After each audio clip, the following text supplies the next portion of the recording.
안녕하세요 여러분, 나같이 토익입니다. 오늘은 저의 실제 경험담을 들려드리는 시간이기도 한 파트 7에서 틀리는 개수를 확 줄이는 방법 딱 두 가지를 말씀드리려고 합니다. 파트 7은 RC 100문제 중에서 54문제에 해당합니다. 그러니까 절반 이상이나 차지하는 굉장히 중요한 파트죠. 그래서 우리는 이 파트 7을 해결해야지만 RC 고득점이 가능합니다. 제 주변에는 토익을 공부하는 친구들이 몇 명이 있는데 이제 두 친구 모두 다 이제 토익 학원을 갔습니다. 좀 유명한 학원들을 좀 갔었어요.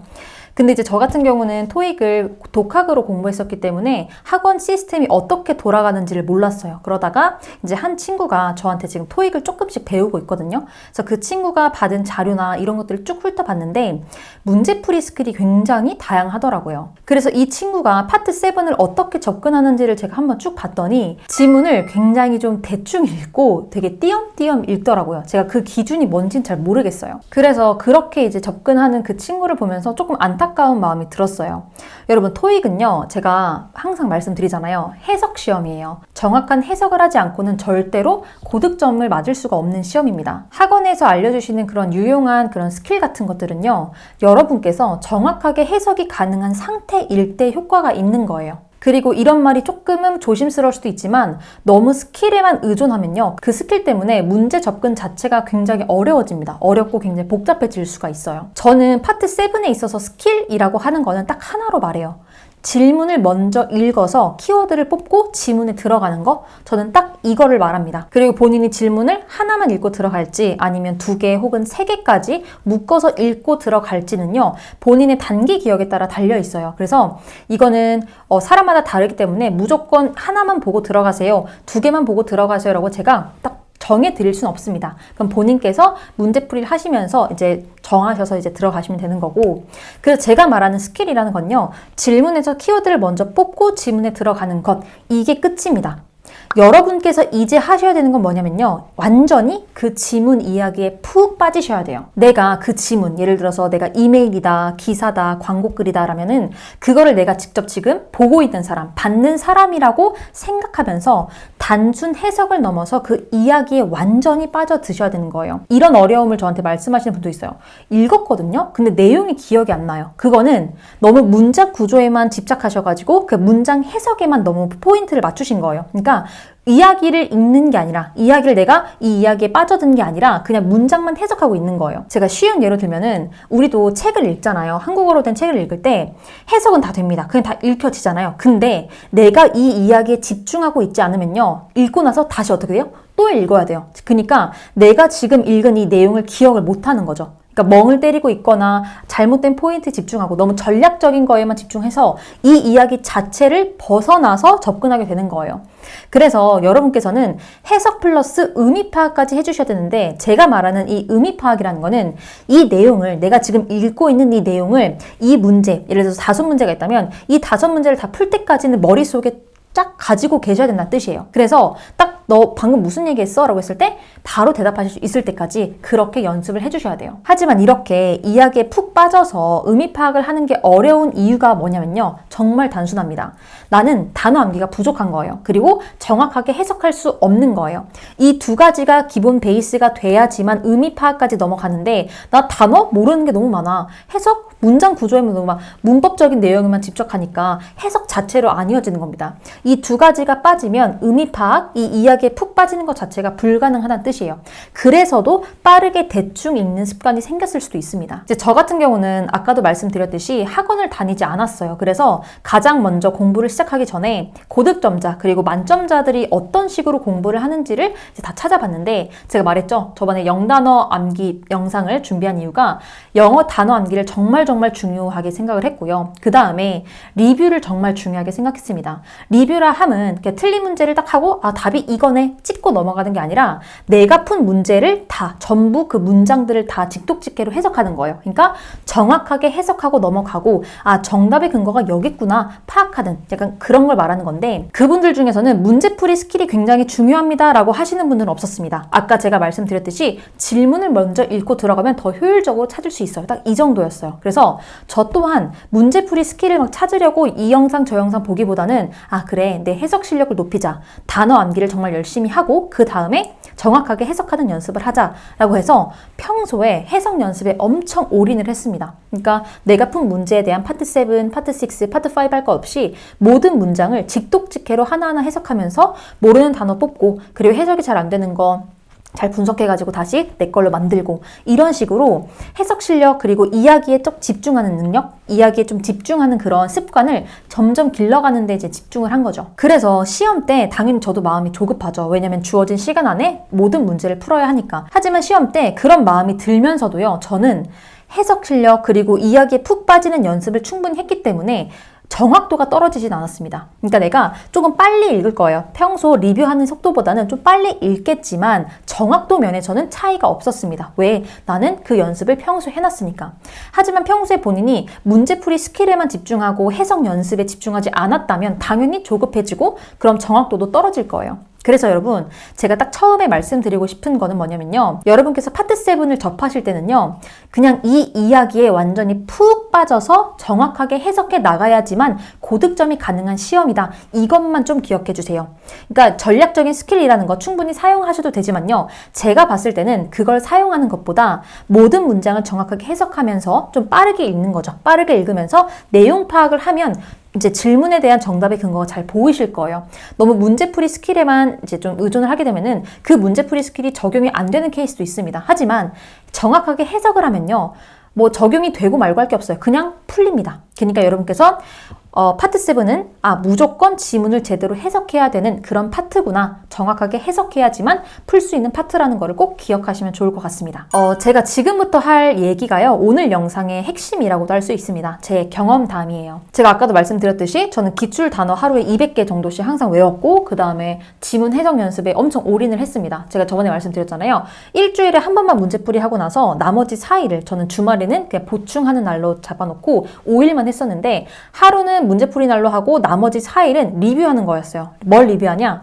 전체 200문제잖아요. LC 100문제, RC 100문제잖아요. 전 그걸 다 리뷰했습니다. 그래서 하루에 거의 7시간, 8시간 정도 걸렸던 것 같아요. 그래서 저 같은 경우는 지문을 보고 나서 해석이 어렵다라는 거는 거의 느끼지 않았어요. 하지만 파트 7을 풀었을 때 좀 틀리는 경우가 좀 많았습니다. 그래서 나 해석도 되고 단어도 다 맞는데 다 아는데 왜 이럴까 좀 하다가 생각을 해보니까 제가 정답을 찍을 때 제 감, 제 느낌, 그러니까 제 추측으로 찍는 습관이 있었더라고요. 그러니까 선택지를 보고 나서 이거 어디서 봤는데? 이거 맞는 것 같은데 하고 나서 그냥 그걸 찍어버리는 거예요. 시간이 별로 없으니까.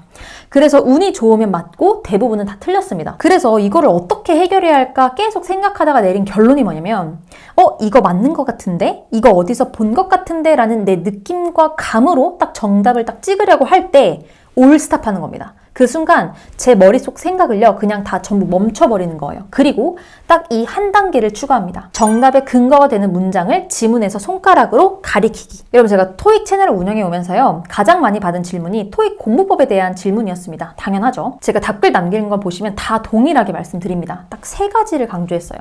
첫 번째는 제가 조금 전에도 말씀드렸듯이 기출 단어 엄청 암기하셔야 됩니다. 단어는 토익 시험에서의 깡패 역할이에요. 무조건 단어 암기하세요. 이게 첫 번째였고요. 두 번째는 정확한 직독직해 해석 연습을 하라 그랬어요. 이게 기본이자 핵심입니다. 그리고 제가 마지막으로 말씀드린 거는 파트 3, 4, 7 같은 경우는 그 선택지 4개 중 딱 정답이 하나잖아요. 그 정답의 근거가 무조건 지문 안에 있습니다. 그래서 그 근거가 되는 문장을 찾으시는 게 첫 번째 단계고요. 그 지문, 그 문장이 어떻게 선택지로 패러프레이징 됐는지를 느끼시는 연습을 엄청 많이 하라고 말씀드렸습니다. 딱 이 3가지예요. 기출 단어 암기, 그리고 해석 연습, 정답의 근거가 어떻게 패러프레이징 됐는지 느끼기. 이 말을 아예 처음 들어보신 분들도 계실 거고, 그리고 어디서 들어보긴 했는데 이 말의 뜻을 이해하지 못하시는 분들도 계세요. 이 부분에 대해서 최근에 한 구독자분께서 댓글을 이제 남겨주셨는데요. 여러분께 꼭 보여드려야겠다고 좀 생각을 했습니다. 이렇게 댓글을 남겨주셨는데 그중 마지막 문장만 좀 읽어드리면 저도 정답에 근거해서 문장에서 답을 찾는지 알았지만 그게 아니고 지문을 통해 얼추 비슷한 걸 막 생각해내서 답을 찾더라고요. 여러분 이거예요. 파트 7에서 우리가 많이 틀리는 이유는요. 우리의 감으로 지문 내용을 가지고 우리의 상상력을 발휘해서 답을 고르기 때문이에요. 그럴 때 해결책이 뭐라고요? 내가 이 정답을 최종적으로 딱 고르기 전에 한 단계를 추가하라고 말씀드렸죠. 뭐라고요?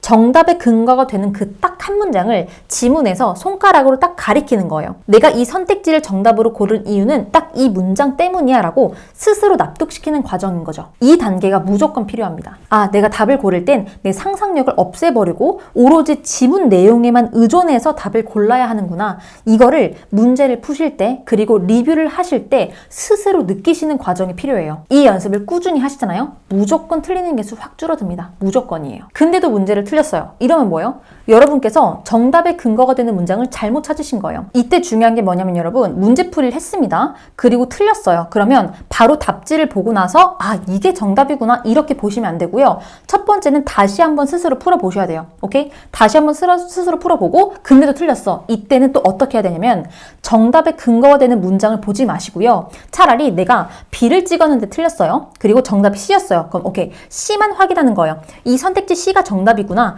이렇게만 확인해 놓고 왜 이 C가 정답인지를 스스로 정답의 근거를 지문에서 찾으려고 엄청나게 노력을 해보셔야 됩니다.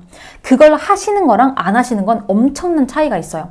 아, 이거의 정답의 근거가 여기 있었구나. 이게 이렇게 패러프레이징이 됐구나. 이걸 느끼셔야지만 여러분의 실력이 많이 오를 거예요. 그리고 내가 정답의 근거를 제대로 찾았는지는 해설지에서 당연히 쉽게 확인하실 수 있습니다. 제가 ETS 기출문제집 2권에서 이중지문 문제 해설지를 가져와 봤어요. 한 번만 보여드리겠습니다. 이렇게 한국어로 번역이 되어 있지만 어쨌든 각 문장에 번호가 적혀져 있죠. 179번의 정답에 근거되는 문장, 178번, 180번, 177번의 선택지 A, B, D 이렇게 다 되어 있잖아요. 이 문장이 해당 문제에 대한 정답의 근거라고 알려주는 거예요. 그래서 지금까지 내용을 잠깐 정리해드리면 문제풀이를 하시고 틀렸다면 그 틀린 문제를 다시 푸세요. 답을 확인하지 마시고. 근데 또 틀렸다면 차라리 정답의 그 선택지를 확인하시는 겁니다. 확인하시고 왜 이 선택지가 정답인지를 본인 스스로 뭐 하라고요? 정답의 근거 문장을 지문에서 찾는 연습을 해주셔야 됩니다. 그렇게 찾았어. 본인 딱 전 이건 것 같아요 라고 했다면 이거를 내가 제대로 찾았는지는 해설지를 통해서 비교하실 수 있는 거죠. 그래서 이 4가지 과정이 꼭 필요한 겁니다. 그리고 저는 200문제를 모두 다 리뷰를 했다 그랬잖아요. 왜냐면 내가 정답을 맞았더라도요. 내가 찾은 정답의 근거 문장이랑 해설지에 나와 있는 정답의 근거 문장이랑 다른 경우가 좀 가끔 있었어요. 그래서 이 부분도 보완을 해야 되기 때문에 저는 200문제를 모두 리뷰했습니다. 근데 여러분 보통은 내가 찾은 정답의 근거 문장이요. 선택지에 그대로 나오지 않습니다. 이것 때문에 많은 분들께서도 틀리시는 건데 왜 그러냐면은 패러프레이징이 됐기 때문이에요. 토익을 공부하면서 패러프레이징이라는 말을 안 들어보신 분은 없으실 겁니다.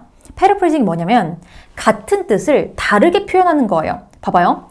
나 너한테 관심 있어. 이 말은 뭐예요? 나 너 좋아해. 이런 거잖아요. 그래서 나 너 좋아해라는 게 지문에 있는 거고 선택지에는 나 너한테 관심 있어. 이게 이렇게 나오는 거예요. 이런 게 패러프레이징입니다. 그래서 LC 파트 3, 4 그리고 RC의 파트 7은요. 이 패러프레이징을 본인이 느끼지 못하면요. 정답을 고를 수가 없어요. 그러니까 고득점이 불가능한 거겠죠. 제가 좀 전에 보여드렸던 그 해설지 지문 있잖아요. 거기서 5문제가 나왔는데 4개의 질문이 모두 다 패러프레이징 돼 있었습니다. 정답이. 그래서 제가 그거를 하나씩 보여드릴 거예요. 한번 이런 게 패러프레이징이구나를 좀 느끼셨으면 좋겠습니다. 제가 이제 질문을 읽고 정답의 근거를 찾는 과정은 생략을 하고요. 이게 정답의 근거가 되는 문장이었고요. 정답이 이거였습니다. 어떻게 패러프레이징 됐는지 느낄게요. 우리의 영업 직원이요. 이용 가능, 시간이 있다라는 뜻입니다. 우리의 사무실에 있다라는 거예요. To answer your question, 당신의 질문에 대답하기 위해서요. Monday, 여러분, from Monday through Friday라는 건요. Monday부터 Friday까지라는 거예요. 그럼 월요일부터 금요일까지는 오전 9시에서 오후 5시까지 있을 거고요. 사무실에요. 그리고 Saturday, 토요일과 일요일에는요. 12시부터 5시까지 있을 거예요. 즉, 이 말이 뭐예요? 월화수목금토일 매일 있다는 거죠. 뭐예요? Its office라는 건 아까 그 회사 똑같습니다. Offices are open, 열려 있습니다. 뭐예요? Daily라고 하는 거예요. 뭔지 아시겠죠? 영업 직원이요. 우리 사무실에 시간이 있다는 건 있을 거예요 라는 거고요. 얘는 월요일부터 금요일까지 그리고 토요일부터 일요일까지 있겠다는 말을 뭐라고 한 거예요? daily라고 바꿔준 것 뿐입니다. 이런 게 패러프레이징이에요. 그죠? 똑같은 의미인데 어떻게 한 거예요? 좀 다르게 쓴 거예요. 뭔지 아시겠죠? 두 번째 것도 보여드릴게요. 177번에서 이게 질문이 뭐였던 것 같냐면 A, B, C, D 중에서 여기 지문에 언급되지 않은 걸 골라라 이런 문제였어요. not 문제, not이 들어간 문제죠. A, 이건 다 들어간 겁니다. 찾는 건데 A, recreational facility 하면 여가 시설이거든요. 이게 지문에 어떻게 나와 있었냐면 fitness center, 헬스장, 그리고 outdoor, 실외 수영장. 이게 뭐예요? 여가 시설이라는 거를 이렇게 패러프레이징 한 거예요. 뭔지 아시겠죠? laundry facility, 뭐예요? 세탁시설입니다. community, 세탁실. 똑같잖아요. 오케이? hardwood flooring, 뭐예요? hardwood flooring, 바닥재. hardwood floors. 똑같잖아요. 그러니까 이건 솔직히 저 같은 경우는 이 두 가지는 솔직히 패러프레이징이라고 말을 안 해야 되는 것 같고요. recreational facility 이 자체가 이게 당연히 이거지 라고 여러분께서 이해하실 수 있어야 되는 거예요. 오케이? 이런 게 지금 이런 식으로 파트 7이 문제가 나오는 겁니다. 178번입니다. 이때 네이가요. 아파트라고 봅시다. 아파트예요. 아파트 두 개거든요. 아파트 두 개가요. 수요가 굉장히 많아요. 그래서 긴 웨이팅 리스트가 있습니다. 라는 거예요. 그럼 수요가 많아서 긴 웨이팅 리스트가 있다라는 말 자체가 뭐예요?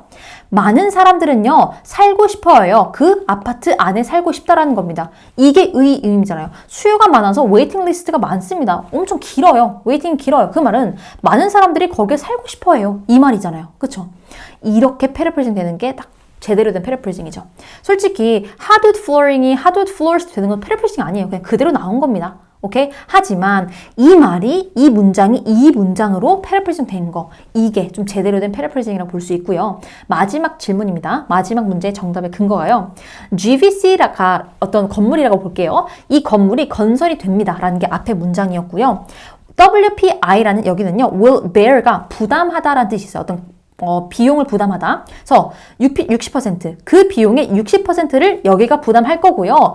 반면에 혹은 동시에 the remainder, 그 나머지, 즉 40%, 그죠? 60이니까 40%는요. will be borne, bear의 PP 형태입니다. 부담될 겁니다. 누구에서요? city government, 시 정부가 나머지를 부담할 거라는 겁니다. 이게 어떻게 패러프레이징 됐냐면요. 이게 지금 선택지에 나와 있는 거예요. 정답.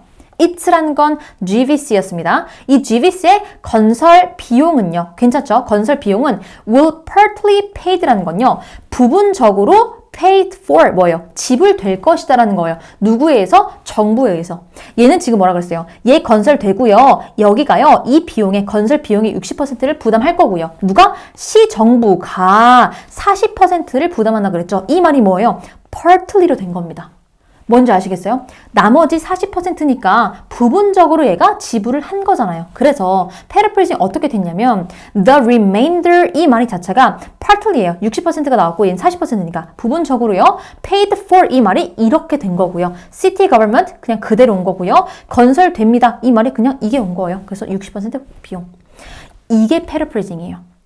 똑같은 문장이 아니죠. 근데 의미는 똑같잖아요. 그래서 그 패러프레이징 표라는 것도 딱 학원에서 주긴 하더라고요. 근데 저는 그거를 보는 것보다는 스스로 문제를 풀어 나가면서 이 문제의 정답의 근거는 이거 같아. 왜냐면 이게 이렇게 패러프레이징 됐거든을 여러분이 문제풀이랑 리뷰를 하면서 차근차근 느끼시는 게 훨씬 더 효과가 있을 거라고 생각을 합니다. 그래서 제가 방금 보여드린 이 네 가지 있잖아요. 딱 이게 패러프레이징의 기본입니다. 오케이? 그래서 이게 이렇게 되는 거, 한 단어로 되거나 그냥 단어가 단어로 되거나 문장이 문장으로 되는 케이스 이렇게 좀 패러프레이징 나눠져 있는데 나중에 제가 패러프레이징 영상도 따로 제작을 할 거예요. 그래서 오늘은 이런 게 패러프레이징이구나. 우리가 파트 7에서 고득점을 받으려면 정답의 근거를 지문에서 찍어야 되는 것 플러스 그 지문, 그 문장이 어떻게 패러프레이징 돼서 나왔는지를 이해하셔야 됩니다. 그래야지만 R시든 L시든 고득점이 가능할 수 있어요. 여러분 제가 지금까지 파트 7을 다 맞기 위해서 딱 두 가지를 꼭 기억하시라고 말씀드렸습니다. 파트 7에서의 문제풀이 스킬이라는 건요. 전 딱 하나만 말씀드릴게요.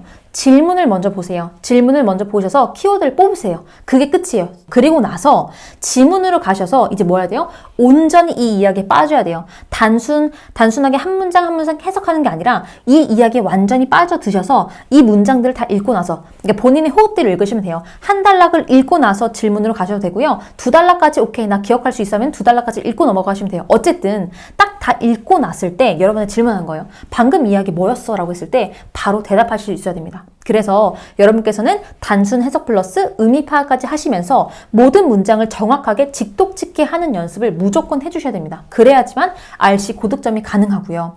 내가 단어도 됐고 해석도 다 됐어. 근데도 문제 틀리는 이유가 뭐라고요? 우리의 감, 우리의 느낌, 우리의 추측으로 문제 정답을 골라서 그런 거예요. 그러면 우리가 딱 이거 맞는 것 같은데 라고 딱 찍기 전에 뭐 하라고요?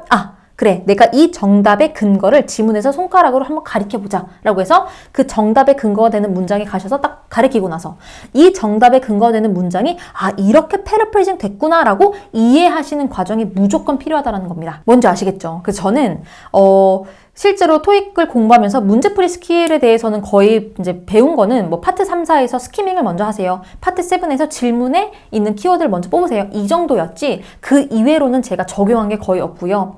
나머지는 뭐다?